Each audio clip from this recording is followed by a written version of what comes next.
Welcome everybody to another episode of the Game Informer Show. This is the show where we inform you about games. I'm the host, Ben Reeves, the host with the most Game Informer.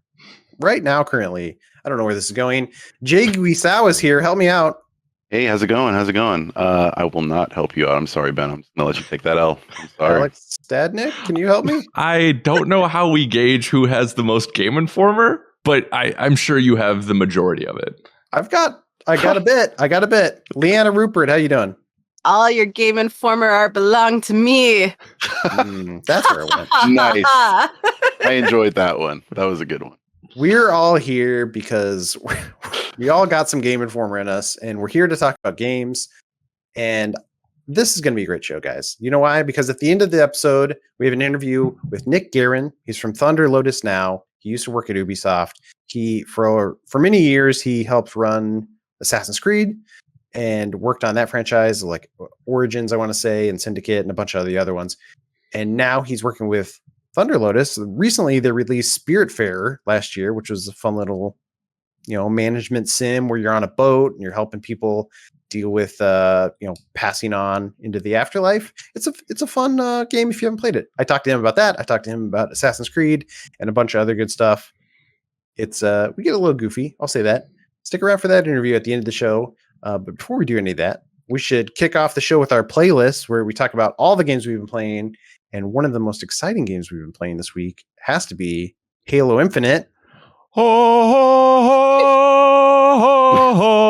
Sorry, we just got a copyright strike there. Sorry, Marty O'Donnell. Yeah, I don't know if it was coming through, but your voice was hitting such an octave that it was...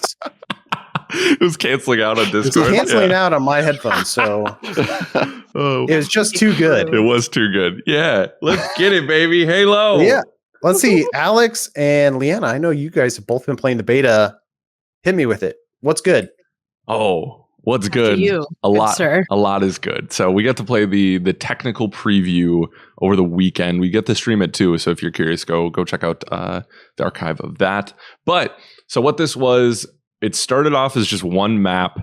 I believe it's called Live Fire, and only had bots, like very standard bots for a certain level of insiders to play. You could sign up for the Halo Insider program, and certain people got access to this flight. They've said that there's a lot more coming. But I went into this a little anxious, right? Because there's so much riding on Infinite that they've talked about, right? That the internet is very well aware of. And this was really the first showing. And Liana, I don't know about you, but I walked away from it extremely, I think they made the best first impression they could have possibly made with this flight. And for me, in my personal taste in Halo, I think the pinnacle of the series is 3 in a multiplayer perspective. Map design, weapons, equipment, movement, time to kill. I think all of those merge brilliantly together in 3 that I think the series starts to lose when it gets into Reach and 4 and 5. And there's deliberate nature to the combat that I found very refreshing. And what I mean by that, it feels like the physical pacing of your Spartan, right, feels correct. I think one of the problems with 4 and 5 where they were really chasing the trend of the moment with FPS multiplayer games with running on the walls and doing crazy flips and and all that kind of stuff that Call of Duty was doing at that time.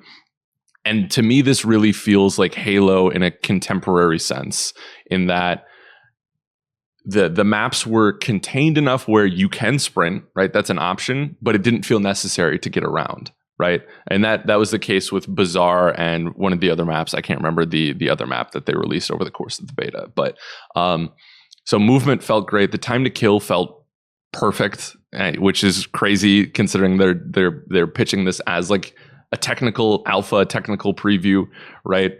Some of the weapons were hit or miss for me. I thought the Commando was interesting. It's the heavier assault rifle. I definitely used it to my advantage at times, but sometimes it felt the firing was pretty loose. Like the aim assist on this was basically nothing, which is interesting coming from some of the like MCC games, right? So yeah, you still no scoped. I still got that no scope, baby. So is this a game for like hardcore players? Then you think like how approachable is it for like the casual fan? I do think they're positioning it in a way that they really want to bring in the casual fan, because as part of the flight there was the bot multiplayer, but then there was also the academy, or a part of the academy where you could do these firing drills and test out all the weapons, and it was bots, but they were stationary and you only had a certain area to move. So it was really just to test out the weapons. But they've said with the academy they want to bring in a whole new generation here, and I think it depends on where you play too, right? Like I'm anxious to see.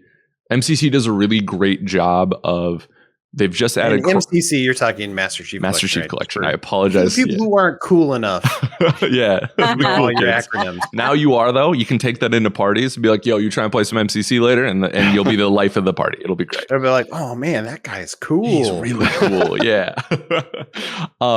Master Chief Collection does crossplay the right way, I think, where you can turn crossplay on and off, which is nice, because I think console players are a distinct disadvantage when they play against PC players.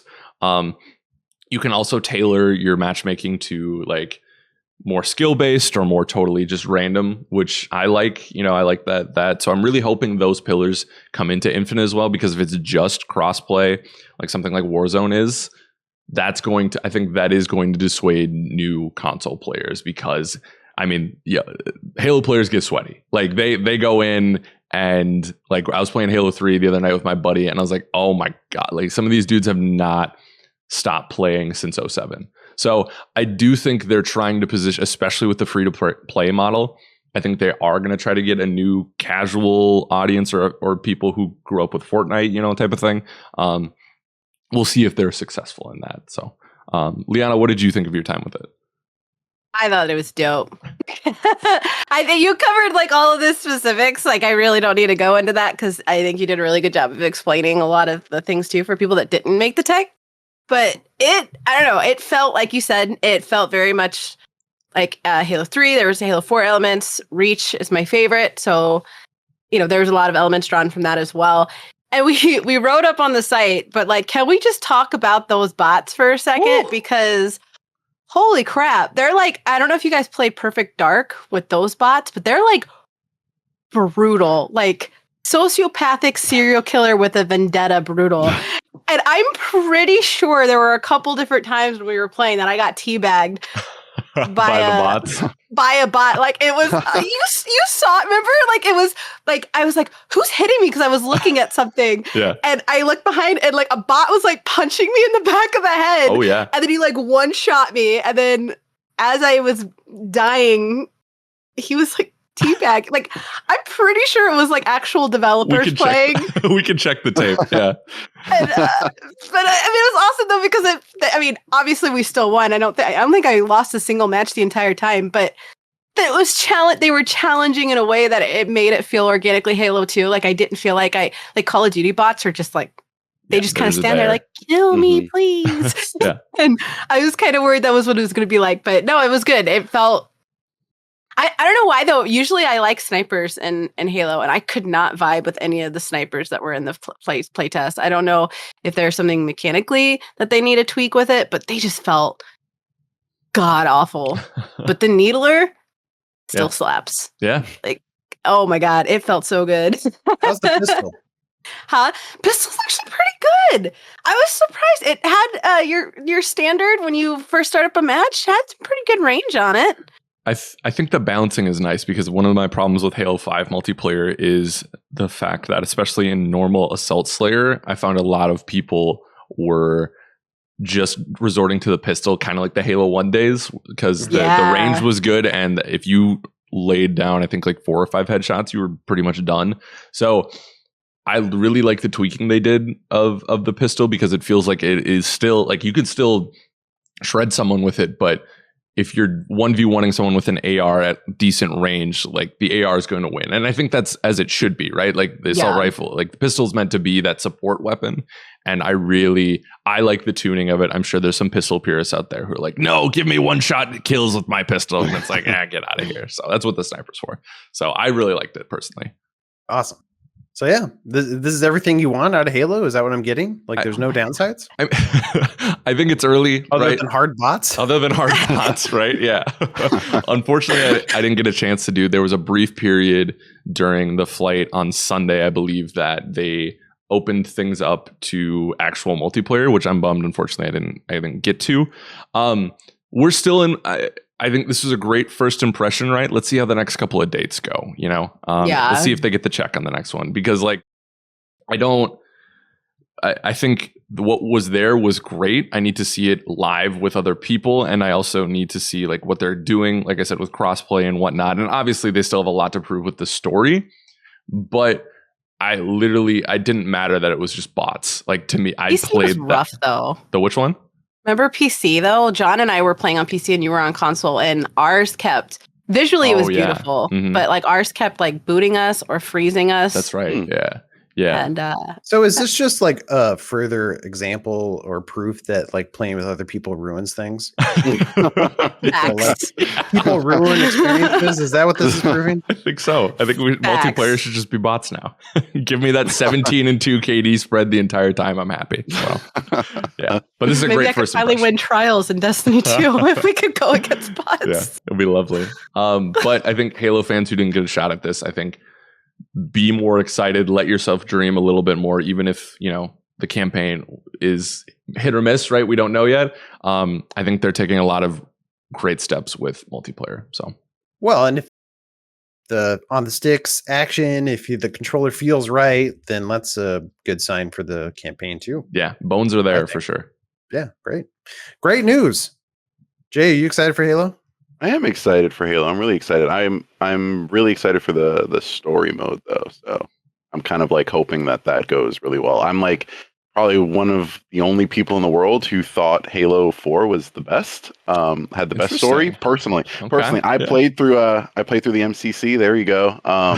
With my cool kid. With my girlfriend, and we played 1 through 3, and I loved 3 when it first came out when I was a kid, but we played it again recently, and I really couldn't tell you what the story was about in those first games. The fourth one had like some emotional stakes in it. Yep. There was a little bit of romance. You know how I feel about romance. You love it, baby. Yeah. I was all in on that. So I'm excited to see. I don't remember the romance. Who was romancing who? Like there was a little bit of a connection, I thought, between Cortana and Master Chief in the fourth one. Like, I gotta kiss myself, I'm so pretty. Sure. You don't remember the candlelit dinner that Cortana and Chief had together? No, I guess I gotta go back and replay 4. It's amore. Looking forward to that. Let's see. Alex, you've been playing anything other than Master Chief? Yeah, quickly, I want to hit on the Ascent, my first written review for Game Informer, which is very exciting.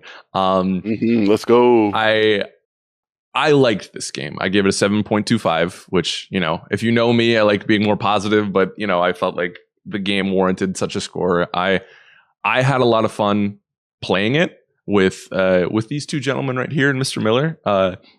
We did have fun in co-op, but it wasn't a flawed experience, right? There seemed to be balancing issues when you went from co-op to multiplayer or to solo, right? A lot of those encounters felt like they were really tailored for a co-op experience, which is great. Like, in those moments, it's really fun, but also in the co-op mode, which is the way I would recommend playing this, there was frustrations in that because like it never felt like the health drops were scaling as much. So it felt needlessly, it felt the chaos was there, right? But it didn't feel like it was helping you out. So there's a lot of times where we all just got downed. And then if someone dies while downed, it's game over for everyone.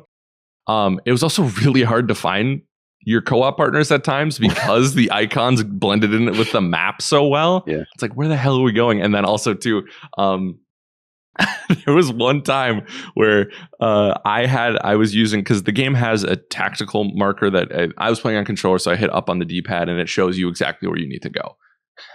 So I was hitting up on my D-pad and Miller was hitting up on his, and it literally was like going two completely different directions, and we checked multiple times that we had the same quest. So it seems like there's a level of jank there Well, and mine was like I was following you. My marker was going the same direction as yours until I followed Miller for a little while, and then it started to switch over to his. And it's like I don't know which way to go now. The game was like, oh, it's that Stadnik kid leading. Nah, we gotta write this ship here.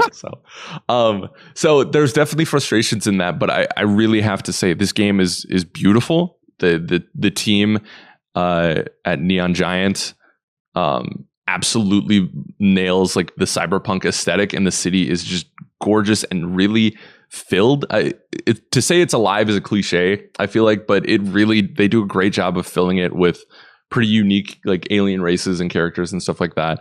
And they do a really good job of rewarding you for exploring, right? Because these play spaces are a lot bigger. I thought it would be a little bit more linear, which it is with the tracking system, but the spaces feel huge. And usually there's a chest in each corner. However, though, I was frustrated because I kept running into, and Ben, I think we did it together, right? We kept running into these mobs that were 10 levels above us, and they would just shred us. Like there's no, especially with the amount of enemies there was just no hope to clutch it. So. And it's just frustrating because like when one person dies on the team, it's game over. Yeah. Oh, yeah. I didn't know that. Mm-hmm. Yeah. Oh, so you get down, and then yeah, exactly.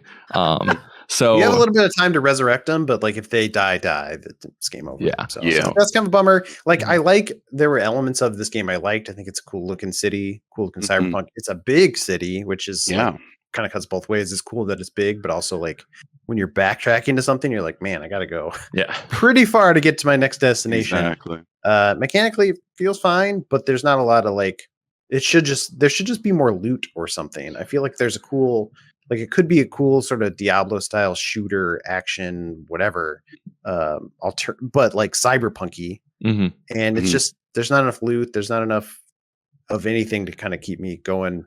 Yeah. Past what I played, you know? Yeah. And the weapon system is good, but it's also limiting, right? Because there's a specific vendor in the game for weapon upgrades, so you can max out boost your favorite weapons pretty high. The problem I ran into with that though is I would boost my favorite few guns over the first 5 hours, and they would start to basically just dominate versus the weapons I would pick up later, which were cooler, right? There's a rocket launcher spitting Gatling gun, right? Who doesn't want to use that? I didn't, because the DPS just wasn't like anywhere close to what my regular assault rifle was. So that was kind of a bummer. But I will say, especially like this feels like, I don't know if it's insulting to call a game a Game Pass game, right? A game that you may not want to spend your full amount of money on, or like, I think it's only 40. Don't quote me on that. But I think this is great to like download for a weekend, get a group of gamers together and just have some fun, right? That's my personal opinion on it. If you're in the mood for like, co-op action game, it's tough because like there's so many games on Game Pass. I feel It's like, hey, you know what? It's worth checking out on Game Pass is kind of a nice anecdote, but also it's like there's a lot of good games on Game Pass now too. Like if you like, you don't have to play just the crap just because like that's what because it's free, right? Yeah. But sure. I don't know. It's not crap, but I shouldn't say that. But it's very niche. Like a 7.75 or something. 7.25. So it's it's that. It's like kind of an average twin stick shooter. Yeah. So if that's what you want, then great. You know what you're getting. For sure. But otherwise, like, I don't know. I don't think it's that exciting. It's not, you don't need to play it unless you really are jonesing for a cyberpunk fix. But at the same time, like it has a lot of it feels like the set dressing of cyberpunk, but it never delves any further from, your crime boss Poon yelling the F word at you.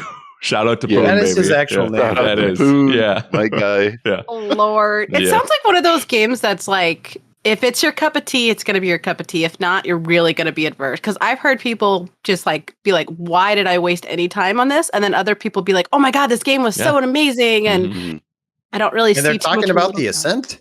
Yeah. Yeah, we joke, but still, I don't know. Is what it is. Go read Alex's review if you want. This is the Ascent. Reviews on the site. You can go read more. For sure. All right, Liana, what do you got? Other than Halo, anything exciting you've been playing recently? Let's talk about boning weapons. What? Boyfriend Dungeon is what we've been playing. We're talking about romance. Let's get You had me shook. Oh my god. I was like, why are we talking about Halo again?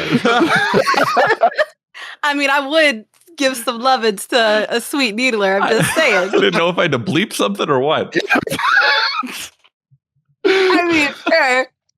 Okay, so Boyfriend Dungeon. I feel like this is something of an indie darling, right? It feels like as soon as this game was announced, it's a dating simulator where you date your weapons, and it's as crazy as that sounds. But your weapons start as weapons, but then they also like get. Explain how this works, because then I've also seen pictures of like really hunky guys. Yeah, they are who are human, and they're clearly not a sword, but they like represent your sword. I don't understand how that works. Let me explain it to you, Mr. Benjamin. We're going to talk about the art of romancing weapons. So basically, you're a character that is starting a summer job. You are tasked with clearing out monsters in a mall and the surrounding areas. And in this world, there are men that can also transform into swords. But if you call them a sword, they get very offended because they're more than just what they can transform into. Mm. I don't know why that was relevant to the story, but they made a point of saying that a bunch of times throughout the game. Okay. But I love shooters. I'm obviously a huge Destiny fan. But sometimes I like the weirdness, and I really liked Dream Daddy. So when they announced this, I was like, okay, it's too weird to pass up. But yeah, it's simple. It is top down combat. There's like 7 Beyblades. Wink.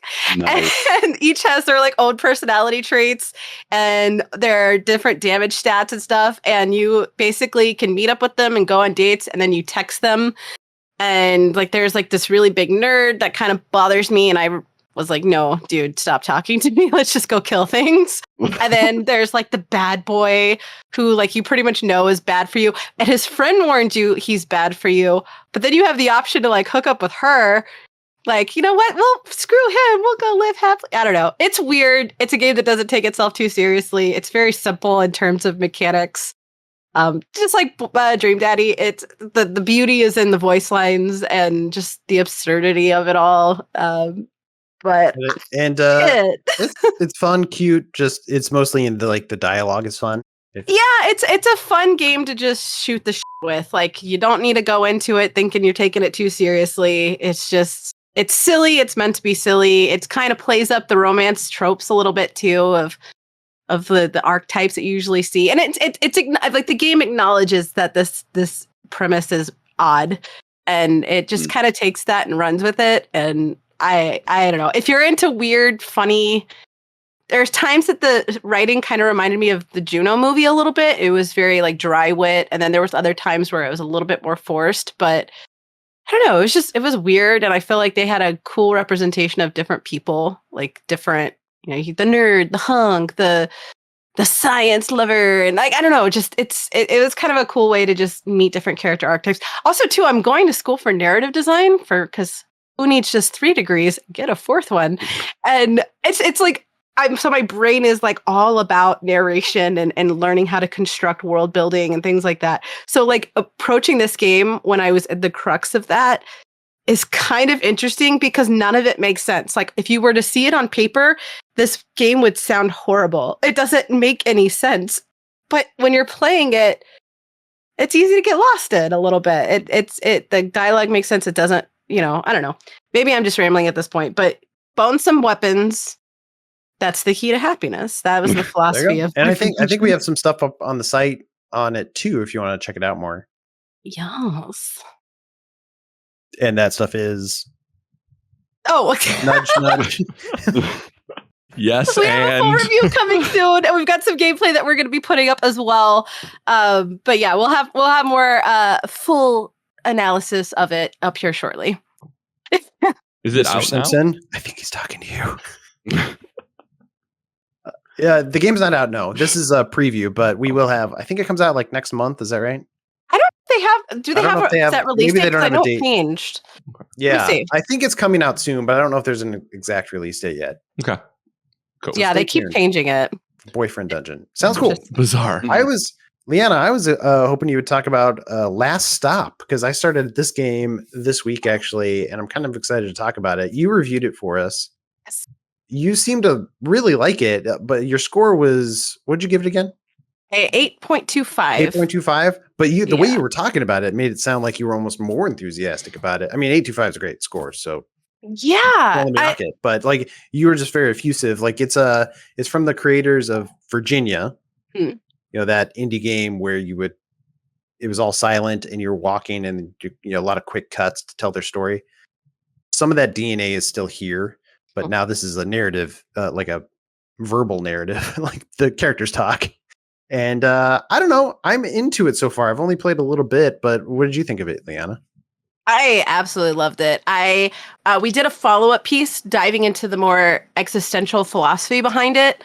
I'm a huge Albert Camus fan, which is an absurdist philosopher that wrote books like The Stranger. And there was very much, like you said, the DNA of The Stranger in this story. I love the design elements that reflect that too. Like your character and the characters that you talk to have very defined features, personality traits. But every NPC, even important NPCs, outside of the direct inner circle, have no faces whatsoever, and they have certain movements that are meant to show how we kind of have this hyper focus on our own lives, and everything else kind of fades into the background. Perception is reality, therefore if I don't perceive you as important, you're not a part of my reality type focus. And I thought it was, I don't know, to me, like, I love those types of details. For me, a true treasure of a game is when the devil's in the details, when you have to hunt or for the certain aspects of magic, or if it's just consistently beautiful. And I love the fact that it compared, and this is why I kind of refer to Albert Camus, is it pairs up this absurdism. Basically, for anybody that doesn't know, absurdism is basically existentialism. It's knowing the human experience is about just uncontrolled chaos, and you just kind of deal with it, versus existentialism is the human experience is all there is. And the fact that these three characters are connected, even though they're complete strangers to each other, but they're connected by this supernatural experience that we later see build up because it's chapter based, and we see it build up to the final chapter. And you have these really bizarre storylines, like evil beneath the city, and then you have this stranger that has glowy eyes that is like making people disappear with one character, and then you have body swapping, but then the actual moments in between are quiet and understated. And there's these moments of boredom, of the monotony of one of the mechanics was eating cereal and you're going really slowly, and making really very British humor where it's dry and it's funny, but you have to know it's British humor in order to really fully appreciate it. And yeah, it's just that juxtaposition between the mundane versus absurdism is just... Sure. Yeah. Yeah, you jumped right into the philosophy, which is great. But just to back up a little bit, like just to set the groundwork, it is like a narrative-based game set in the UK, starring three characters, like you said. Yeah. And like, there's a lot of that interesting philosophy narrative. But as far as I'm into it, it just feels very relaxed, I guess I'll say. You kind of compared it to a BBC show, which I can kind of see just because it has that British setting, but also this writing is like not super funny necessarily, but it is amusing, if that makes sense. Like I like the dialogue. I like hearing these characters talk to each other, and it's fun situation comedy, I guess. Again, I'm not like laughing, busting a gut, but I'm amused. I'm enjoying it. Alex, you said you had played it too? I literally just started it last night, and I fell asleep during the prologue, not because I was bored, because it was 1:30 in the morning. But slow burn story. Yeah, I met Molly, the daughter, and the bald guy or whatever. Can't remember his name. Obviously, I'm an expert on the subject. Well, that scene in particular, I like, just because you're an older gentleman who's taking care. It seems like you're a single father. You're taking care of your daughter, and your daughter, you wake up in the morning and get dressed and brush your teeth, and the whole time your daughter is just nonstop talking, chatting. Like, you're just like one of those kids who just can't stop talking. Yeah, I did talking about wanting a new toothbrush or whatever. It's very fun. Her comment about his hair had me chuckling. And yeah. So I in my brief time with it, I think it makes a good first impression, and I am going to keep playing it at a decent hour, not past this witching hour of midnight. nothing good happens past that. It feels like one of those things there I could just jump in and I could play like a couple chapters or a chapter or two a night, and it kind of fulfills that, like, I'm just gonna sit down and watch a show. Low pressure, like, a half hour before bed. Really low pressure, but I've enjoyed it so far. I think I'm gonna see it to the end. So just if you're playing on PC, please use a controller. That's one reason I docked it, was the PC controls were a mess, but it does tell you at the beginning, like, please use a controller with this. And I was just like, no, you can't tell me what to do. And then by chapter 3, I was like, you can't tell me what to do. This was a very good suggestion. Thank you. Tell me to use a controller. And also, it's on Game Pass. So if you have Game Pass, unlike the Ascent, I would recommend checking this one out. You get the good ending or the bad ending without spoiling? I haven't finished it yet. Oh, I did. I played through twice. Unless you mean the good ending to downloading it. I downloaded it successfully and it was good. Perfect. Nice. Perfection. Yeah, I'm excited. Maybe I'll play it twice and get both endings. We'll see. All right. Jay, you've been playing a couple of exciting things.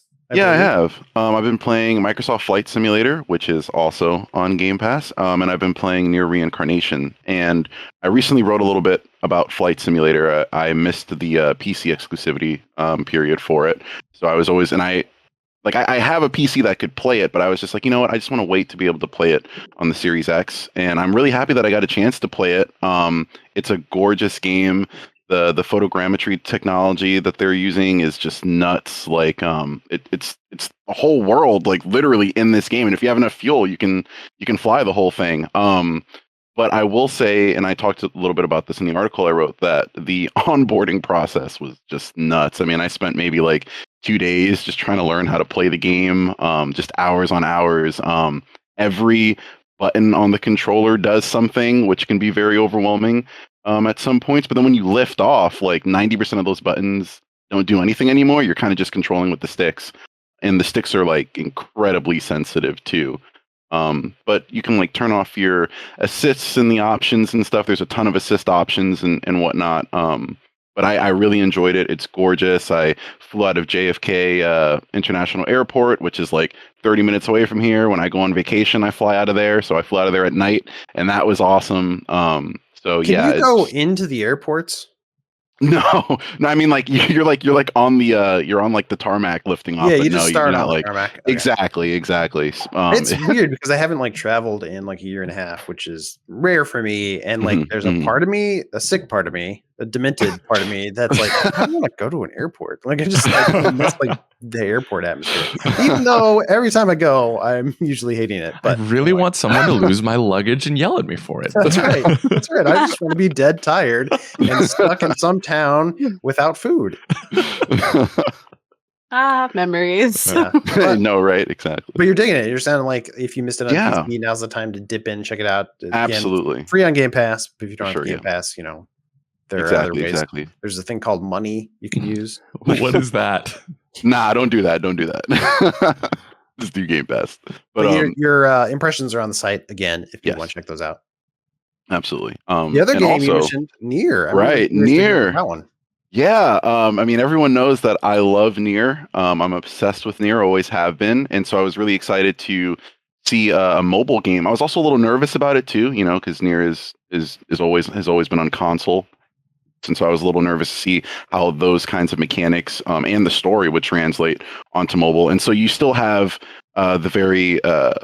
you still have like the traits that come with mobile games. So you have like microtransactions. There's also like this really bizarre thing where you have to like you can spin like a roulette wheel for like rewards, but you have to watch like a 30-second ad, and that's really bizarre coming from like Nier console games to like doing that. But it's really just it's off on the side. You don't really ever have to do that. What I will say though is that the story is incredible and the premise is really cool. So in older Nier games, you would collect weapons throughout the world, and as you leveled up those weapons with materials at different shops and whatnot, you could sort of get these little blurb stories about like the weapons past, and usually these weapons were like personified, like they were people. And what's really interesting is that's sort of the whole premise. Yeah, it's sort of like the whole premise of this new game where you'll enter the story instead of just reading it, and you sort of get to see the story in this like picture book kind of side scroller segment, and it's really dope. Like low poly graphics for those moments, but like the environments are really gorgeous. And then when you're not doing that, you're sort of exploring this like very linear like 3D world as this character named the girl. Great name. And you have a like floating ghost, like I'm talking like bed sheet and everything. Her name is Mama. Actually, great name. She's very much like a mama, and that's really cool. And she like gives I'm picturing that movie. What was it? A Ghost Tale. Yeah, I know that exactly. Literally what it looks like? Literally that, but like the shape of like the Pac-Man ghost, and she's just floating. She's really tiny, and she has like this really bizarre thing is like she has like these little floaty like triangular looking legs that I thought were legs, but they're actually really long and they're arms and they come up out from under the cloak and they hand you things sometimes. I'm just like, stuff of nightmares. I was like playing at like 2:30 a.m. last night and it was scarier than like Dead Space that I was playing a couple hours earlier than that. So yeah, it's a freaky game. It's incredibly morbid. I love morbid stuff. So if you like depressing, sad, morbid stories, come through and play some exactly right. Come through, play some Nier Reincarnation. It's a lot of fun. The combat is fine, I guess. It's not real time combat like you got on the console games. It's literally like the combat that you'd see in most mobile games where you're just clicking a bunch of little like cooldown powers and comboing those abilities. But I don't know, the combos themselves and the graphics are really gorgeous. Like it almost feels like a Switch game on mobile, just looking at it. And I don't know, I think I'm not really a big mobile guy, but for me, it was pretty impressive, I think, just looking at the game. So yeah, definitely check out Nier Reincarnation. One last really cool thing is that because there were so many pre-registers in the pre-registration period, there are like a ton of just free rewards waiting for you. I got to a point where I couldn't progress and I had to upgrade my characters, and the upgrades come in sizes. So there's like small enhancements, like medium, large, extra large. I had 4,000 extra large enhancements. I mean, it's nuts. Like, so really combat's kind of a breeze at this point. I got all my characters to level 20, not even using 100 extra large enhancements, and I still got about 4,000 left. I don't know. It's wild, but the thing about that makes me nervous is I wonder if you're going to hit this point where you just drop off a cliff and the difficulty, where you can't like grind for difficulty anymore. You have to pay to play it. I'm kind of nervous about that, but what you're saying so far sounds good. Is this mostly for Nier fans, you think? Like people? No, actually, I think anybody can check this out. Yeah, I think you can just totally hop in. You're not really seeing the older characters from the older games or anything like that. It's sort of its own like story with little interesting stories mixed in. Never seen any of these characters before, so it kind of feels like a fresh start on like a new on the mobile devices. And I think anyone can probably hop in and check it out. I'm really excited about it. It's been a lot of fun. I've been pretty obsessed with it, and I haven't really put it down these past few days. So I would definitely check it out if you're interested in like JRPGs and like morbid stories and like really great music. So all right, yeah, and I mean it's free. To download, right? To start. Absolutely. On Android and iOS. Yeah. Pretty good. You don't need that thing called money. No, not at all. Whew, and you don't need that thing called money to listen to the show either. So we're going to take a little break and sort through our problems, and then we'll be back to do some emails. That sound good? It's going to be a long break. Good. Yeah. If we never come back, just tell my mom I love her.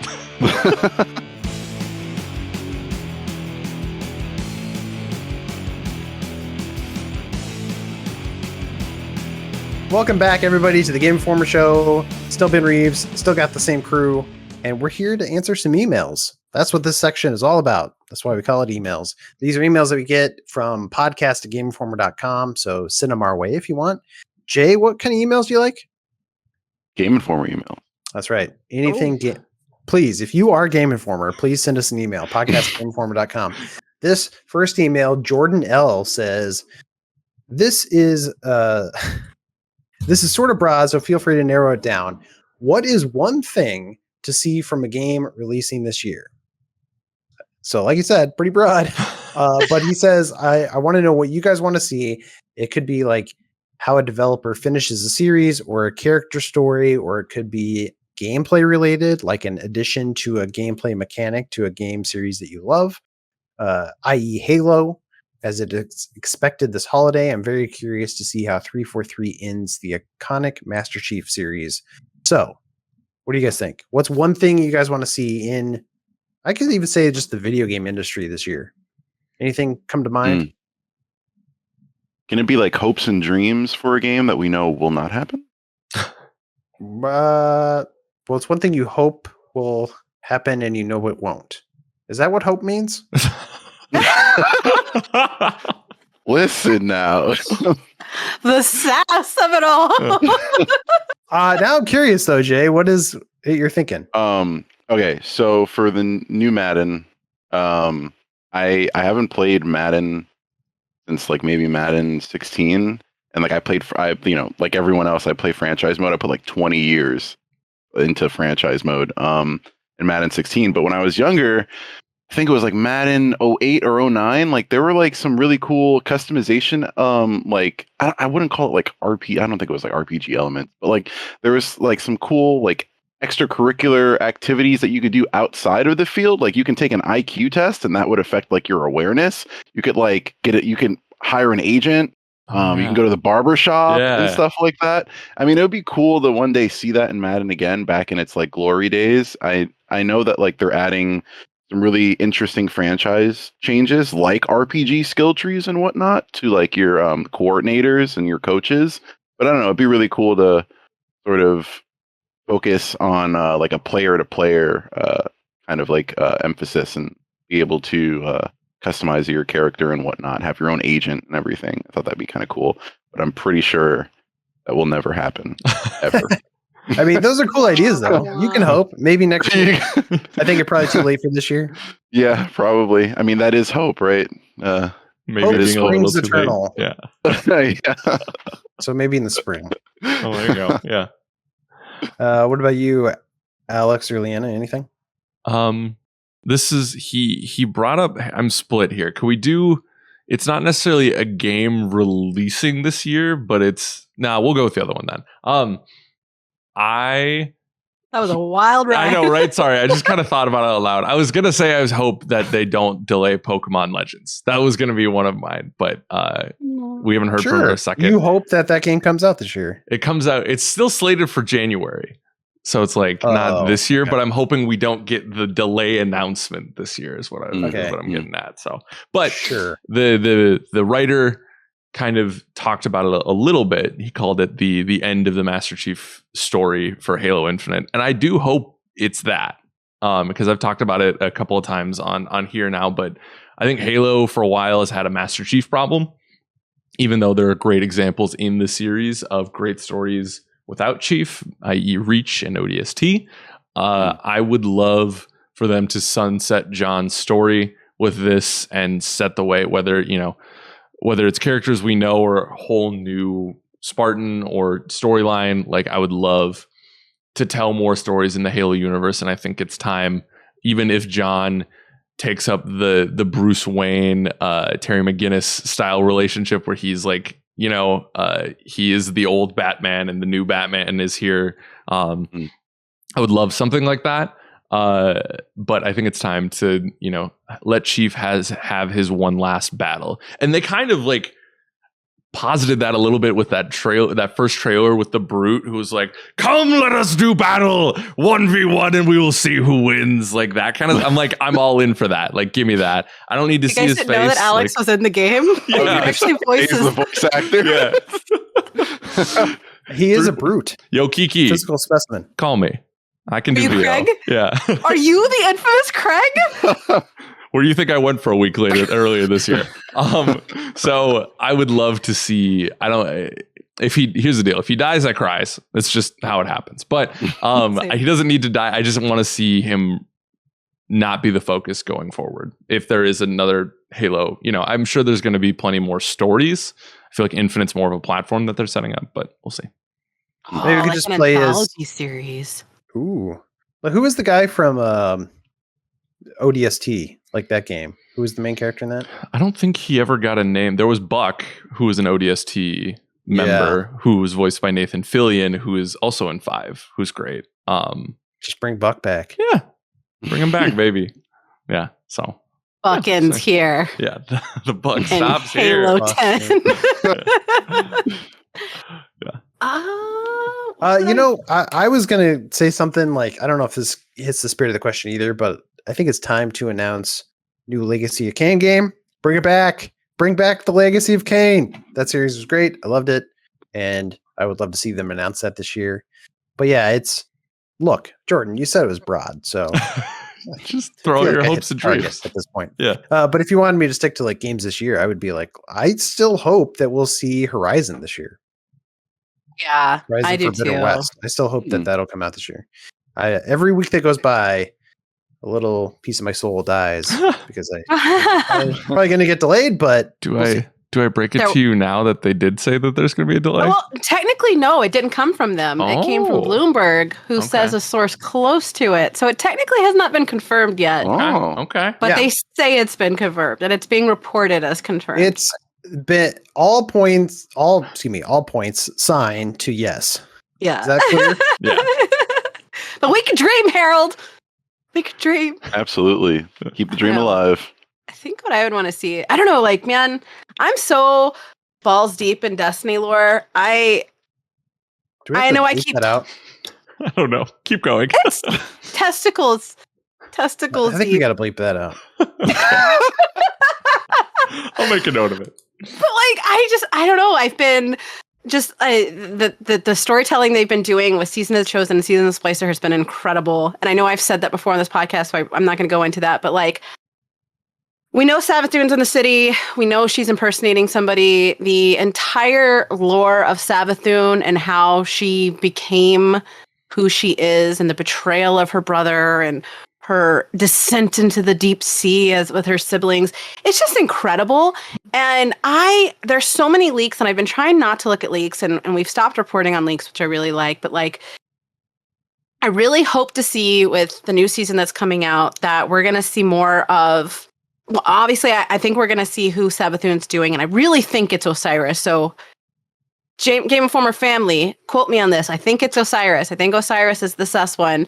And I want to see like a full character arc, really respecting her origins. We've fought Arnix. We've fought all of these, associated family members of her. I want to see more into her because she's such a intriguing character.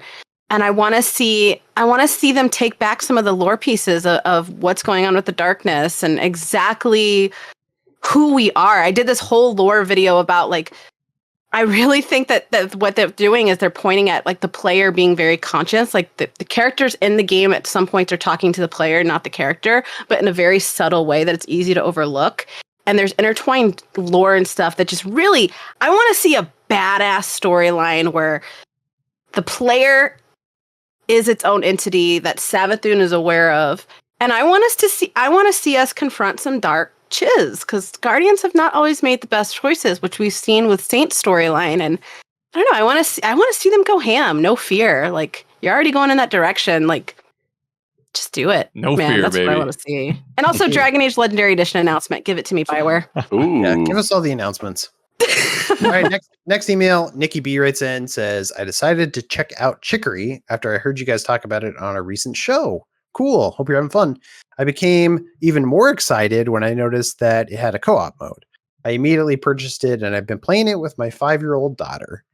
I find it's the perfect game to play with her since I'm able to do all the heavy lifting and read all the dialogue to her while she can focus on making the world look however she wants. Like, that's how co-op in that game works, by the way. One person controls the guy, and then the other person can like paint stuff, which is pretty cool. Yeah. Anyway, Nikki B says, I've been trying to introduce her to more games such as Snipper Clips was another success story, but it's been hard for me to find games that aren't frustrating for somebody who's still learning to use a controller. We've been playing some other games in the past where she'll tell me what to do with the character, but the formula with Chicory, where she can actually play the game, is kind of the sweet spot. So do you guys have any other recommendations for co-op games where the second player has really low stakes? Mario Galaxy, I'm pretty sure you can do co-op in that, and just I think that the second player collects the star bits or whatever and can shoot them out, right? If I'm remembering that right. And that's just a great game. And whilst Nintendo isn't selling that collection anymore, I've seen it on Amazon plenty for the appropriate cost, I think. So, yeah, and the price didn't go up too crazy, right? I don't think scalpers have boosted the price on it. So not yet, they haven't. Thanks, yet. Alex. Yeah, right. I was gonna say.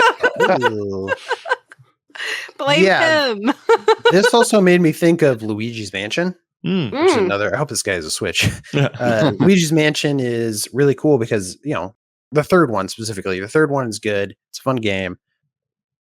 And you basically, the second player plays as Gooigi, which is this goo-like creature who has not infinite health, but like when he dies, he just kind of like gets sucked back up into Luigi's vacuum so you can spit him back out again. So it's essentially immortal.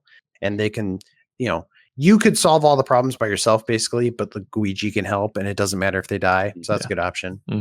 I think the Lego games too. Oh, that's a good call. Yeah. Oh, that's a good one. Yeah. Almost any of those, whatever appeals to you, Harry Potter, Star Wars, whatever.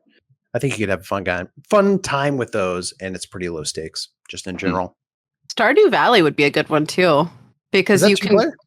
Yeah, co-op. I didn't know that until recently because that's not usually my typical type of game. But yeah, it's actually really cool because it's kind of like Minecraft where you can kind of experiment with creativity, but you can also share progress too. So if your kid is like really liking the cabins and stuff they're building, they can do it and then you can share that, or you could do it together. But it's like really relaxing too. So like if you're like wanting to have family time after dinner or something, I think that would be a cool game to chill out with together. Yeah, it's online. Yeah. No, hopefully it helps Nikki. Great. Next email. This isn't really a question per se, but I just thought it was an interesting email. Adam from Hyrule writes in and says, I was listening to your Zelda episode a few weeks ago. A little backlogged, but that's the episode I'm on right now. Hey, no judgment. We appreciate it. Thanks for listening, Adam. We love it. I don't know if this is a good idea at all, but I just thought it might be interesting if it could be refined. I was particularly interested in the idea of Link talking. We talked about whether or not Link should have a voice during that episode, if you guys remember. Anyway, Adam says, my son was diagnosed with selective mutism and would not speak for a really long time and would sometimes only whisper. The condition is based on anxiety/social anxiety. Anyway, I think it would be interesting to have have Zelda hear Link, but Link is whispering. But he's not aware that he's whispering. Like, so Link maybe has this condition as well. Interesting. So that when Zelda asks him why he chooses not to speak, he whispers and that he doesn't want people to hear his voice. So he's afraid that people won't like how he sounds or make fun of him and that kind of thing. Anyway, Zelda helps him get over this fear and gain his voice. I think it's kind of a cool idea. Anyway, he starts first with individual words and then starts whispering. And then eventually by the end of the game, he's louder and more confident. So it's kind of like this chart. I'm not crying. You're that's beautiful. Oh my God. Adam says this might not fit the appearance or overall character of Link because like Link is pretty adventuresome and courageous, but he just thought it was a cool idea and wanted to write in and see what we thought. I think it's a cool idea. Like even if it's not a Zelda game, I love this concept and would love to see somebody explore it somewhere. Yeah. I guess I disagree. I think that works with Link. I mean, Skyward Sword, he's kind of a bumbling goofus a little bit, and then Twilight Princess, he's much more stoic, serious. Like, I think Link can be multidimensional, and I think that would work perfectly. Shout out to that's an incredible idea. And it would put so much context into his relations with other characters of like how he's really like just focused with some, but then other characters, he's like, we're friends. Like, let's do these things together. And like, that just like thinking of the example of like him being hopeful of this person accepting him and his, I'm so sad and happy at the same time right now. I think that's beautiful. Yeah. Because I always thought it was interesting, not to rehash our conversation from a couple weeks ago, but Link has vocal cords. Like you can hear him, like he's like, yeah. Like, he says quote unquote things, but he never like dialogues with people, which is interesting. So I think this is a fun explanation of why that could be. I don't know if Nintendo will go for it, Adam, but send him an email. Yeah. Heck yeah. That was beautiful. Wow. You have our support. Absolutely. You have our support. Okay. Let's see. Next email is, you guys want to play a game? Oh, yeah. All right. I'm a gamer. Gamer boy. Zach from Tulsa writes in and says, I have a fun little game for you guys to play. It's called Is This More Than a PS5? It's a simple game where I'll give you an item or a combo of items, and you have to guess whether or not it's more or less in retail price than the PS5. I think it sounds fun. Question. Zach, I don't want to tell you what to do. When I first read this, I thought it was going to be like, does this weigh more than a PS5? Which I thought would be also a fun game. Yeah. Question. Yes. Is it the normal price of a PS5 or is it the scalper price of a PS5? Oh, good point. He lists $499. Okay. Okay. Okay. Yeah. So the basic retail price. Okay. Cool. Of the If we could find one. that's the disc PS5, right? Yes. $350. Wait. I can't remember. It's been a while. Let's just go with $499. $499 on the record. That's the price of a PS5, according to Adam here. Zach, according to Zach. All right, here's the game. Is this more than PS5? First option, four barrels of crude oil. Jay, what do you think? Oh my God. Price of lives and economies and maybe 4 barrels. Imagine a barrel. How much do you think a barrel of oil is worth? Oh my God. I wouldn't know. I mean, you're telling me you don't know how much a barrel of crude oil costs? Sure. No.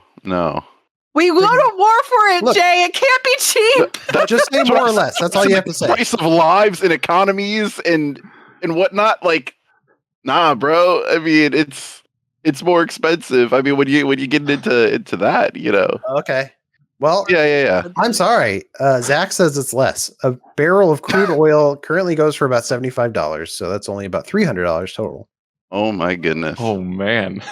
Lies. Show us the proof. It's reader. Getting dark. We're talking about war and conflict. Okay. $75 barrels. Number 2. Good God. Alex, 15 ounces of commodity priced silver. Is that more or less than a PS5? I mean, silver is not what it used to be, Ben. We all know that. We've seen the markets. I'm going to say a PS5 is more than silver. You're saying the PS5 is more. Then you're correct. Because the silver costs less. It's $25 an ounce, so it's about $375 total. Remember trading it for 30 back in the day, you know? But all right. Let's see. Liana, you ready? Let's do it. 1 bushel of wheat. Oh, Is that I thought you were more going to say or something less? All right. I was like, definitely more. Come on now. Liana, I'm weak. Oh, So, for context, a bushel is about 60 pounds. I've never bought wheat. I mean, I bought wheat bread. It's like $5. so Something 60 to go pounds off of of. wheat bread. And that's what, 1 pound? 2 pounds? Speaking I'm of, not Alex, good at these types of games, man. how many bushels can you bench press, Alex? There's not enough wheat in the world. Mm. What a god. He My is goodness. correct, What Brute. what an answer. You were What ready. an honest- Jeez. I will say PS5 is more. PS5 is more. Incorrect, actually. A bushel of wheat is currently around No. $700. What? That's Can insane. you believe that? You don't need wheat that much, okay? You could just get a sandwich from Subway and then it's fine. That's 60 pounds. What is that? Like, I'm trying to figure out is that like a small Labrador? How much is, I'm trying to envision 60 pounds. 50 pounds. I mean, picture I like was thinking like 1 pound is like $5, right? So one. I don't know. We don't need to do the math. I'm just like trying to envision this much wheat. yeah. Like it's, a bushel of wheat and trying to be $60 for that? Or sorry, $700 for that. Yeah. 60 All pounds shenanigans. of wheat. That's crazy. Mhm. Because That's like you said, shenanigans. I think I could buy Huh. $700 worth of wheat bread, and it would fill Yeah. my house. For real. Yeah. Yeah. Well, like if like one loaf of wheat bread is $1 or like $5 and you have 60 of those, that's what, 300? Something like I that. call shenanigans. Commodities and stuff are weird.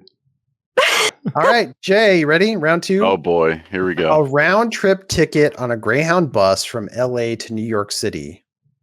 And he's saying he looked around August 3rd. So, based on those prices, I've done that.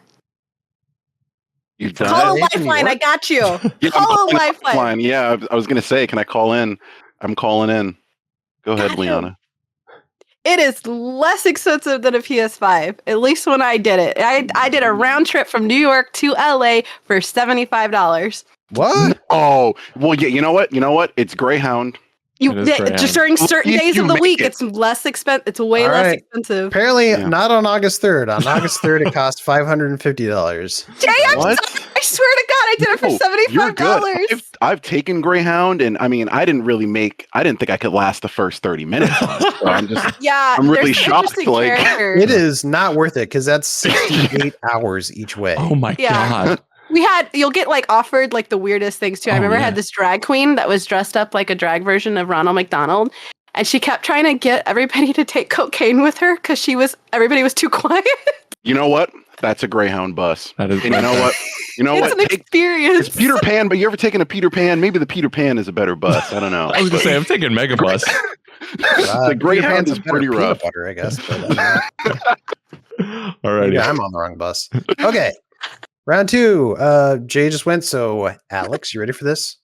Love you, Jay. Always, baby. Love you too. It's a weird option, but 300 wrist strap replacements and a new copy of Captain Toad Treasure Tracker for the Wii U. What in the hell from are the we Nintendo Store? talking about here? This is all from the Nintendo Store. Okay, so a new copy of Captain Toad probably runs $40 right now, right? Isn't it 60 still? There's no way Captain Toad is worth $60. How many straps? How many straps we talking? We're gonna look. 300. Nope, no cheating, no looking it up. This is ridiculous. Kidding. This is a thing where my brain is saying, of course it's less. But how ridiculous it is, I'm going to say the straps in Captain Toad cost more than the PlayStation. Sure, okay. Yeah. So the straps sell for about $2 each. Okay. So right there, you're already at $600. Done deal. I did it. Yeah, Captain Toad is $40. I don't even know why Captain Toad is there. Yeah. It's just bizarre. Was this an accident, Zach? Like you fell asleep on the keyboard and woke up and you bought this by mistake? This is wild. Liana, last one here. 10 family-style lasagna bundles from a Minneapolis Olive Garden. And a family-style bundle includes lasagna, salad, and 12 breadsticks. How many of them? You're 50? getting 10 of those. 10 of them? You're getting 10. So you're getting 10 lasagnas and lasagna. Good grief, 120 breadsticks. It's a party. I've never been to the Minneapolis Olive Garden. I'm assuming it's the same price. It's the same as all of the rest of them. Crap, I don't even remember the last time I went to an Olive Garden. Family style? Is that like bigger or something? Oh, we eating, baby. You're acting like I go to Olive Garden. You look like a man of culture, Ben. We're fancy here at Game Informer, okay? My first inclination is that a PS5 is more expensive, and since I'm always wrong, I'm going to go with lasagna is more expensive. Correct. Yeah. Lasagna is $580. The Olive Garden lasagna? Yo, I just have to go against all of my instincts. OG is ridiculously expensive. Each bundle is $58, to be clear, but you're getting 10 of them. Dang! Lasagna for a year. Breadsticks, though. Yeah. Is that our prize? Does he have like just hundreds of breadsticks just waiting for us? Honestly, couldn't you just go get the soup salad thing and like you could get 120 breadsticks if you just keep taking them? Yeah. Because unlimited, right? Oh, yeah. If you got there at 11 a.m. and sat there till like 8 p.m., you could do it, baby. Challenge accepted. I'll do it. This is our next live stream. There we go. And they do it. No, please don't make us do that. Gotta be pooping a lot later, though. Sorry. That's it. That's it for emails. Thanks for writing in, everybody. Please send us more games. We love games. We love questions. Podcast@GameInformer.com. Send it all over. That brings us to last segment of the show. A little segment we like to call Get Wrecked. Get wrecked. Get wrecked. Get wrecked. Jay, hit us. You got anything to recommend? I'm going to do Jill's recent story, Ghost of Tsushima and Breath of the Wild and their emergent experiences.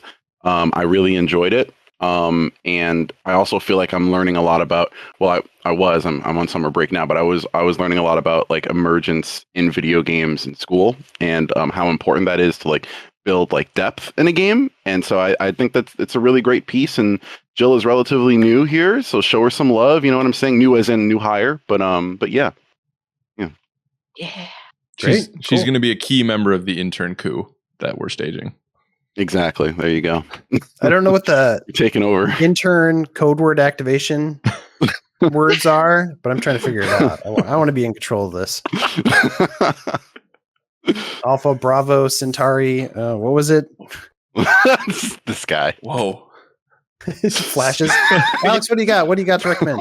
Outside of Ben is my fearless leader and always will be. I know what you're thinking. Video guys, right? They can't read, they can't write. Wrong, because Alex Van Aken just put out a banger of a review. He reviewed Pokemon Unite, which is the Switch MOBA, which I've learned I can't play before bed because that's why I was up till almost 2 last night because I was really mad. Oh, no. But what didn't make me really mad was the elegance and beauty of his review. So definitely go check that out. He also put the video version of it up this week. So check that out if you're like me and can't read or write. Brilliant. Yeah, and you have your review too. I do. Yeah. So video guys writing reviews. Guys, yeah. What's the world coming to? Liana, got anything? Yeah, we're gonna show the gaming grandma some love. We did Alex and I did a really cool interview with Skyrim Grandma. Yeah. And her clan of the Grand Dames. And Miss Shirley's got some spice. She talks about like Hidden Dagger and her love of killing people and how they deal with trolls, and listening to Nessie talk about slaughtering people in Gears of War was pretty dope. So if you're interested, Gaming Grandma, she's gonna be in Skyrim or Elder Scrolls 6 too. So there's some cool meat there. If you're interested, go show that video some love. It's a very nice interview. Awesome. It's fun. It feels like she's been a grandma for like 20 years now. I don't know. It just feels like, I hope she lasts forever, honestly, because she feels like a national treasure, but that's going to be a sad day when that comes to an end. Yeah. And by that, I mean my life. Why would you end this podcast on that note? Like, we all die. Our favorite things are going to die. It's so okay. have a good week, dear readers. Well, hey, let's not end there then. The Final Fantasy Pixel Remasters. Isn't childhood wonderful? I love these games. We didn't really talk about them too much on the show, but Dan wrote a article on it, not quite a review, but just talking about the Final Fantasy Pixel Remasters, and they're awesome. So that's kind of like the headline if you check that out. We also have some NGTs, so if you want to see us playing them, you can check that out as well. They're cool. It's like basically a bundle of the first 3 and in their original form. They look good. And it's the legend, Dan Tack. Sorry. That's right. All right, cool. That wraps up this part of the show. Thank you for liking or watching or listening. I don't know. Thank you for liking us. I don't know why you do. But please stick around, because coming up next, we have that interview with Thunder Lotus's Nic Guérin, talking all about his time at AC and also how they worked on Spiritfarer and why they made that game. So it's an interesting interview. Stick around.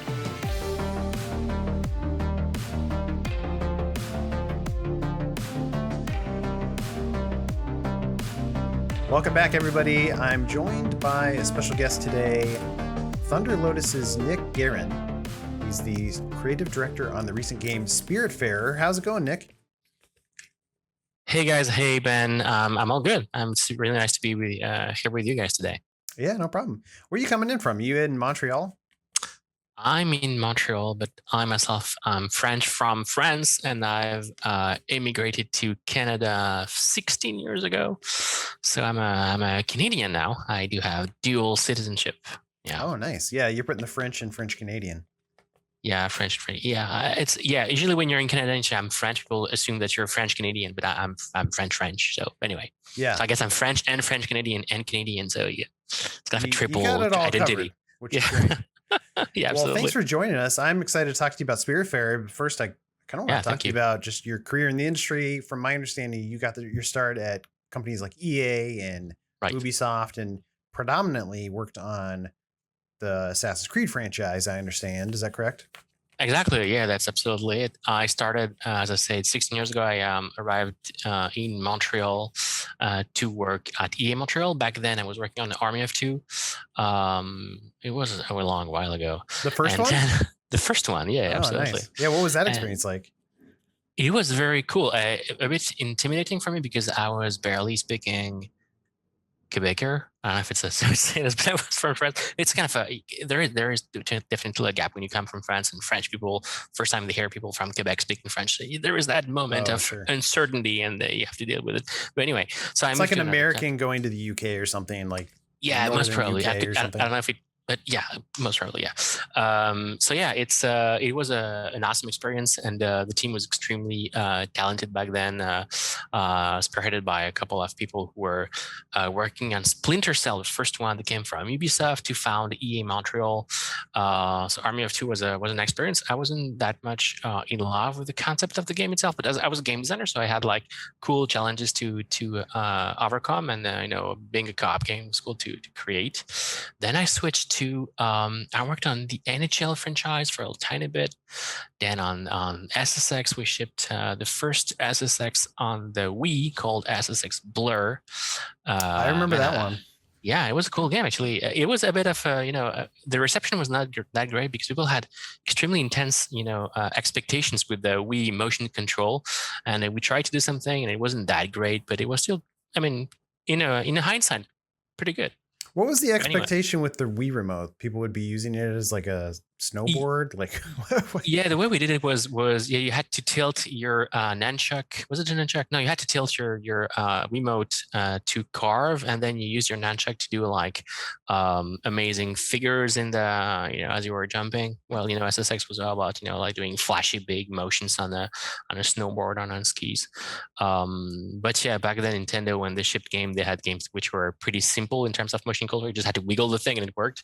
Like Zelda Skyward Sword is out now on the Switch, and back then when the first Zelda game that came out, every motion control was not that fine control, fine input. You had to be like extremely generous with the way it was designed, whereas we kind of were a bit we went way overboard and asking some precise motion from the players, so it wasn't that perfect.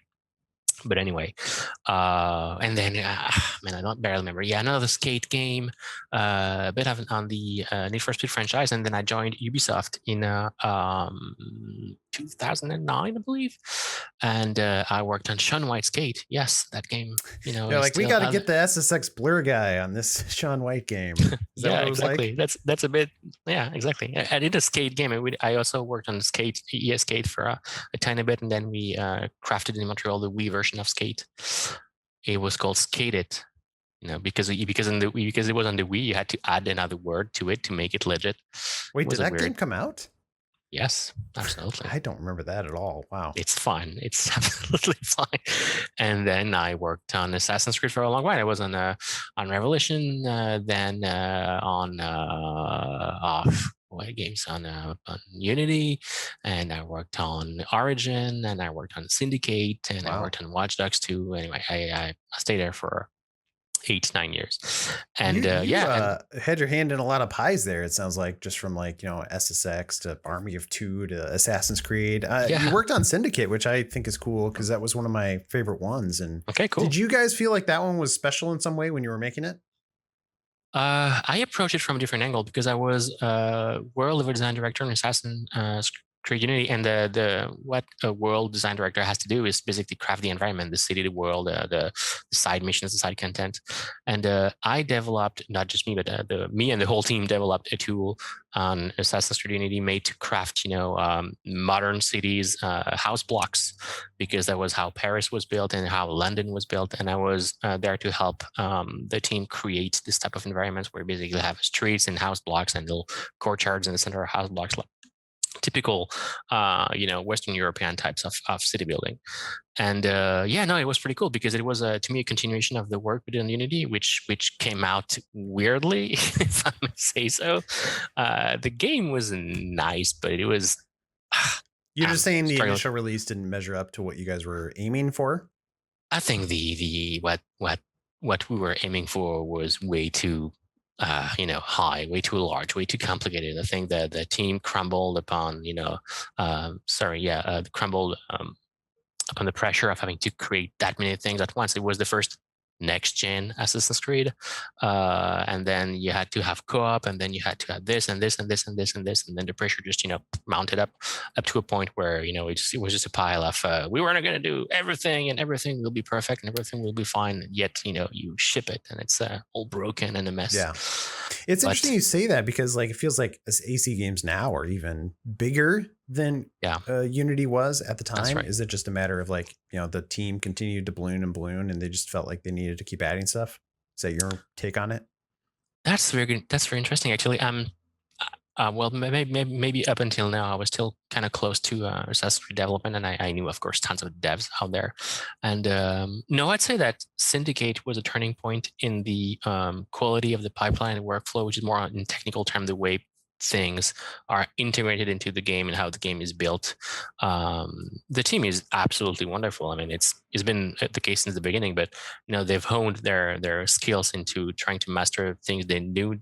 Probably Unity was a good example. Unity was the canary in the coal mine of saying, no, I think we really want to do too much, and I guess it helped the whole team to craft games that were much more manageable, yet still grew in size and scope and quantity. So but it's more focused, maybe. Is that?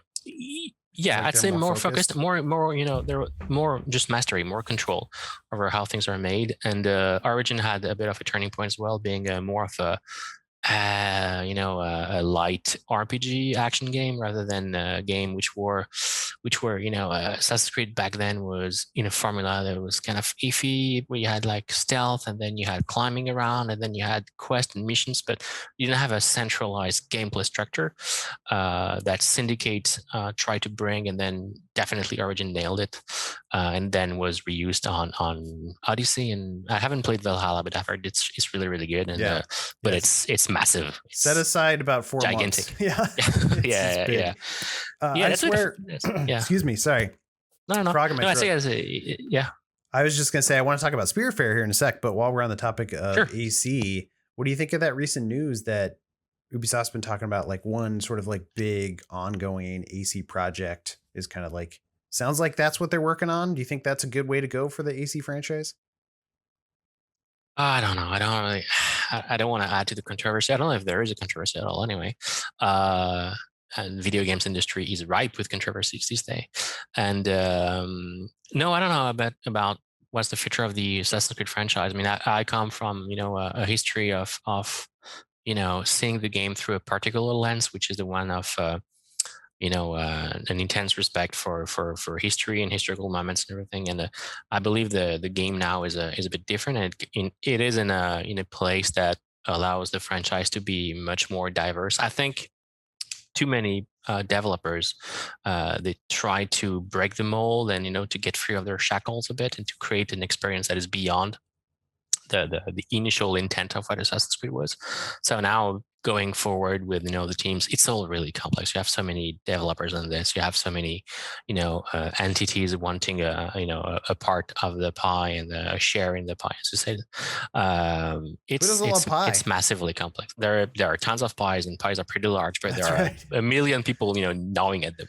Yeah, that's right. The bite for everybody. It's hard.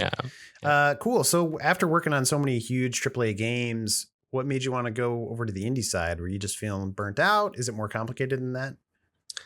Actually, you reminded me of all of everything that happened at Ubisoft and on AAA games, and it kind of answered for itself because just thinking about this, makes me realize how lucky I am to be in a team of 14, 15 people at Thunder Lotus shipping a game, and it feels like we're everyone, every individual in the project, contributes way more significantly to the result than everything you could do on a massive game like this. So yeah, and of course the scope is more fun to develop in an indie game because the team is smaller and you're just a bunch of guys hanging out making a game. That's a loaded question. Yes. Is it more fun? I think so. Yeah. On my end, actually, it is way more fun because I'm lucky enough to be directing the whole thing. So it's both fun and extremely scary. But yeah, it is funnier to a degree. It's different. It's different, to be honest. I mean, it, as I said, it's to have your work that much, visible to everyone is a pure delight when you really want to do this. But then some other times could be, as I said, a bit, scary and intimidating, because then you can't hide yourself behind one of the systems of the game. You have to, do everything yourself, and everything you do will be eventually played by player, literally the way you did it. You thought about it, and the way you implemented it, and the way you designed it.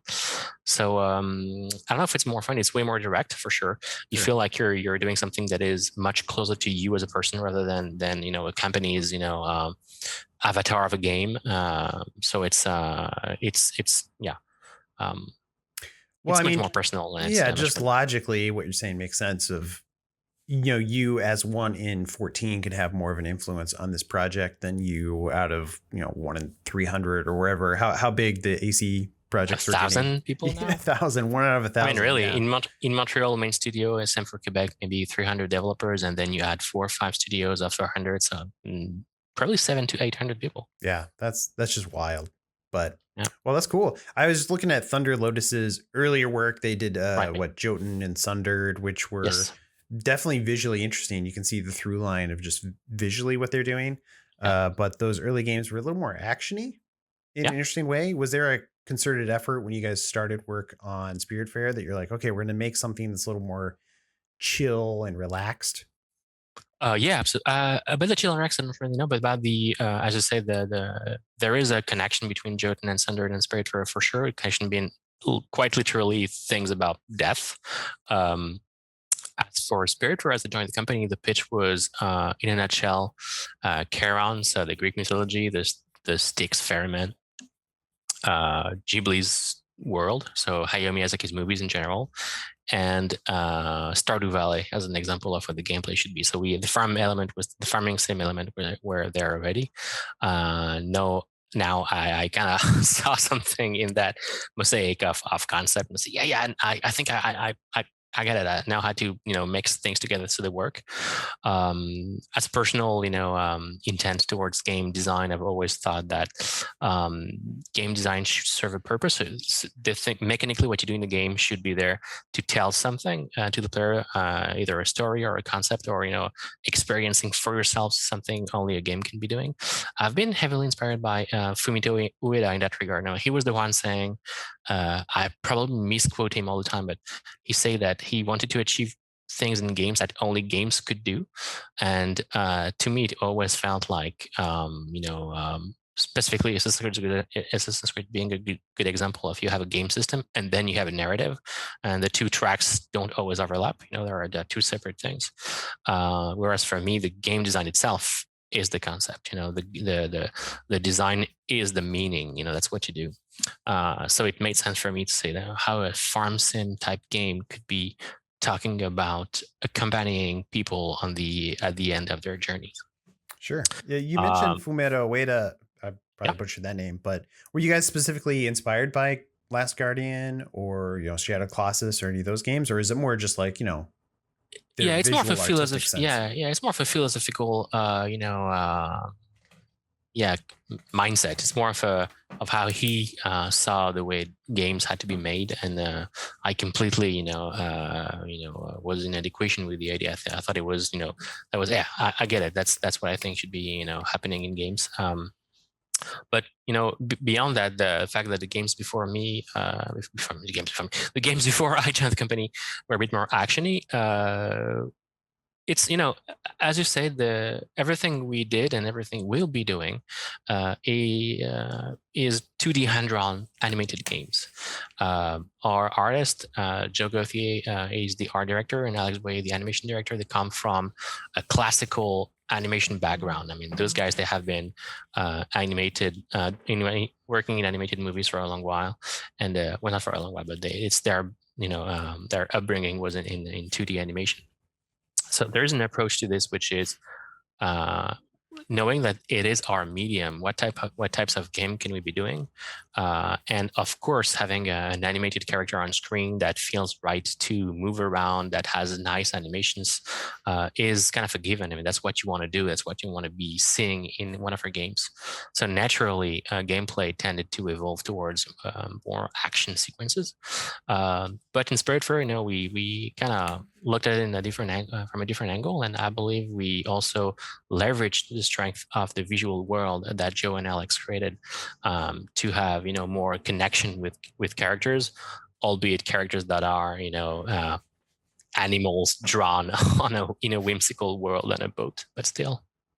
Sure. Yeah, you mentioned that all of Thunder Lotus's games had this theme centered around death, which I find interesting. What's with the obsession of death? Are you guys okay? Feeling okay over there? Maybe it's a message. Maybe it's a cry for help. Well, actually, the intent is and has always been to, talk and have topics in games that are globally understood, that universal, basically, things that everyone on Earth could relate to. So death was, of course, a bit of the central problem of being a human being, of being any living being will die eventually. What? Sorry, spoiler. Yeah. Not my mom, though, right? Yes, your mom will die too. Sorry. I gotta look into this. Sorry, Ben. Yeah, but yeah, no, definitely, it's a major, issue in our lives, and we, as a Western culture, we tend to put it under the rug, as you have very aptly demonstrated.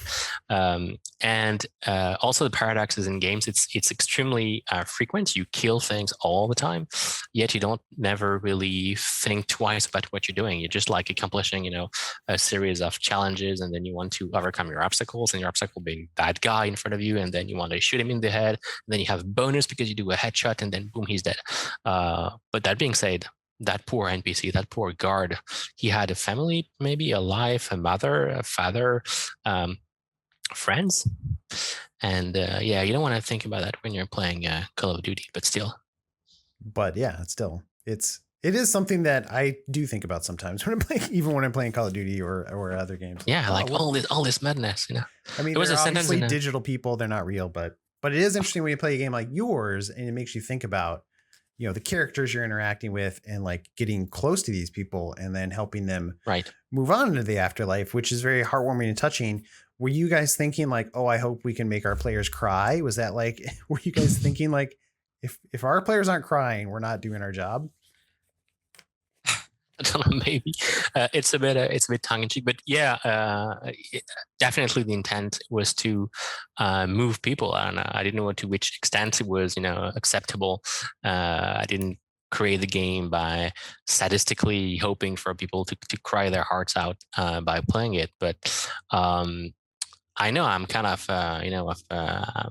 I'm way more, I'd say, more often than not, teary-eyed when I watch Miyazaki's movies, and the blend of melancholia and the low-key poetic, visuals, and then the themes and the subject matter that are deployed in those movies always made me a bit sentimental. And talking about death from a very simple and I'd say mundane angle allows for a more intimate connection with characters and with yourself. So probably it's gonna be there at a deeper level maybe. So that's why people do cry, because I've been told that people were crying by playing the game. And it was both intentional and not intentional, but still. Yeah. Sure. It's interesting to hear you say it was kind of not intentional, because I would think like that was very much the point. It's about death and like people dying. But I thought it was a great job, by the way. I think the stories mixed in there good. And one of the things I liked about it actually is how you have all these mechanics about managing different systems, but those mechanics are usually wrapped into the narrative in some way. Usually like you're collecting something for a specific person, you're building a thing for a person. Or an animal, I should say, in this case. A person. It's a person. A person is... It's a person. They're all persons, yeah. They're all persons, yeah. Oh, well, so I have a question there, but you brought it up. Like, is there a reason they're all animals? Like, what's the metaphor there? There is a reason, but there's a major spoiler if I actually say why. So it depends on how much you want that interview to be spoilery or not. But there is pretty much a reason why, and the reason is because of the nature of the world of Spiritfarer's world, the way the world is seen by.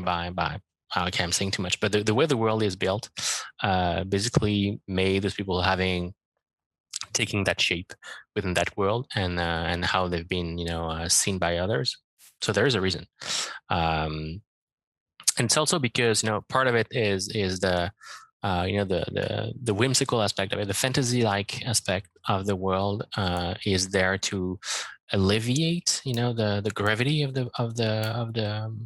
the message as well, of the topic. Basically, I mean, people are going to die, and yet we still needed to have more levity than anything else. You say that our intention was to make people cry. Actually, all the time, my intention was to make people cry as less as possible, and by having jokes and by having characters that looked cozy and comfortable. Same for the world, same for the boat. But it has the reverse effect because you have a game which is mainly fun or funny, and then you have moments which are quite dramatic. The pacing of it makes you, I believe, connect with those moments much stronger. If it was all a drama all throughout, probably the impact would have been different. Yeah, and I think that's interesting insight. I think you're right, because the whole game, it's visually it's very beautiful. Like, it's very comforting game, I want to say, because you're very, at least I am, relaxed when I'm playing it. Making stuff, gathering ingredients.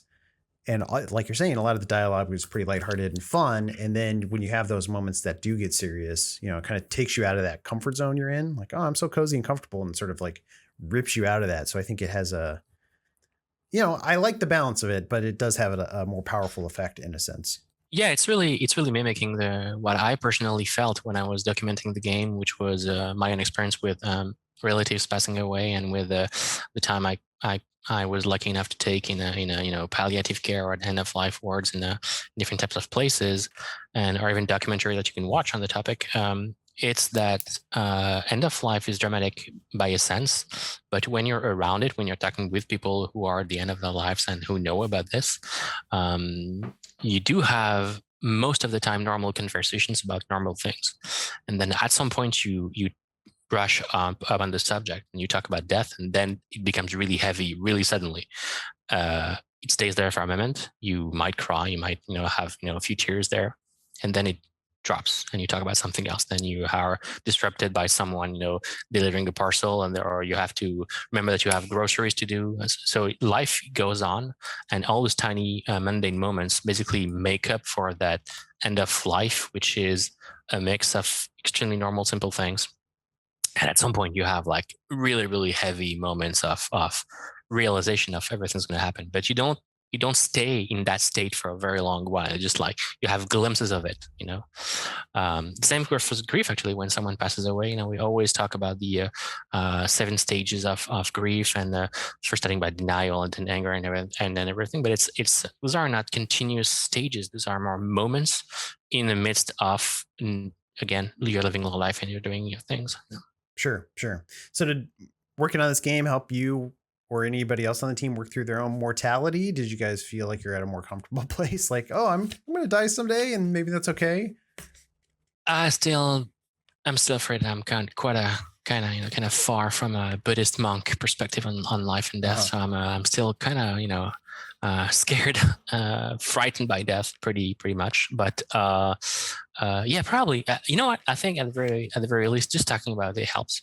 Just really thinking about this helps. Whatever you do, whatever you however you actually approach this, it's just like the connection, the proximity of death helps. Now, for a like a key takeaway, I'd say that maybe probably the only message in the game is that people die, but their imprints on us lives on, and then who we are the results of all the interactions we had with others. So when someone gets out of your view by either moving to another country or literally leaving the earth and dying, it's they're still there. You leave something. You have an imprint, not just on physical things. You don't have to write, a book to leave an imprint. You just have to be you and just talk to people and have a family, which most probably you will have, and friends and everything. And then you will still, your memory, your actions will have, let's say, will be a link in the giant chain that we are all connected to. Yeah, that's good. Yeah, thanks for being open about this. It's an interesting topic. They say the hardest things to talk about are death, sex, and money, right? So we got 1 of 3 covered. What do you want to talk about next? Oh, wow. Money is awesome. Sex is quite okay. I don't know. Money is awesome. Sex is okay. Interesting. Yeah, I don't know if it's that's your ranking? Maybe I have the words wrong. No, we won't make a game about sex, and we won't make a game about money. I don't know. So I guess death is the only thing remaining. So you only got one thing you can make a game about at that point. I get it. That's why you're obsessed with it. I do want to double back. I had started talking about the game's mechanics, and I think it's cool how you work that into the narrative. I'm also just curious, is it hard to make a game that's all about crafting? Because I know a lot of games start out pretty strong with that, but then it's a lot of collecting this. I got to go gather that, and it can get kind of repetitive. Did you guys struggle with that game loop? Oh yeah, we struggle terribly. This is one of the hardest thing to do because, well, first you struggle against the team itself because let's say a very low pace, cozy game about dying with management elements was not exactly the type of games most of the team members wanted to. Where playing, actually many of us were, but I mean some of us didn't.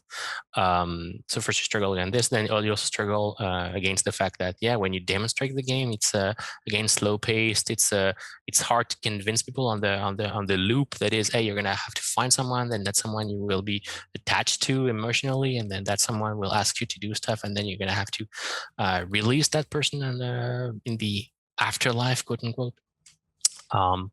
And it's there's a chore-y aspect to every farm sim, and you want to do the same thing all over and over again. You plant your seeds, you water them, and those repetitive tasks may make a real life when you do this.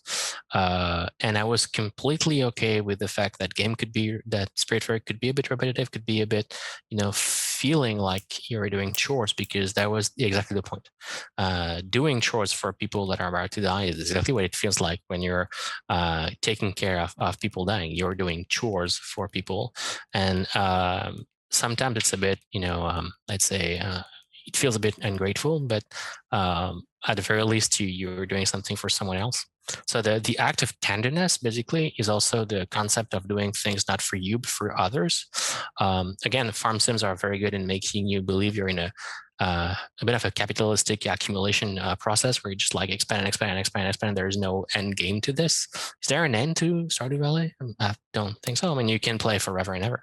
Yeah, I mean, sort of. There are things you can accomplish, and exactly. I felt like I was done with that game. But yeah, I mean, theoretically, you could just keep playing.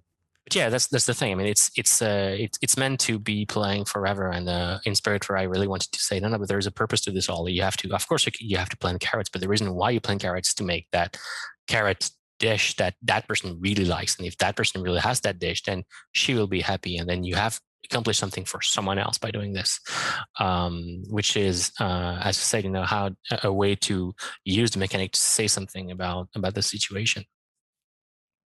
I don't think I've answered your question at all. What's that? I don't think I've answered your question at all. Yeah. No, I think you kind of did. It's interesting. Okay. One thing I was thinking about too is just you have that boat mechanic. Was it always planned to be on the boat, or were you thinking at some point maybe it'd just be on land or somewhere else? Or was the boat core idea from the beginning? Right. The very first iteration of the game before I joined the company was on a train.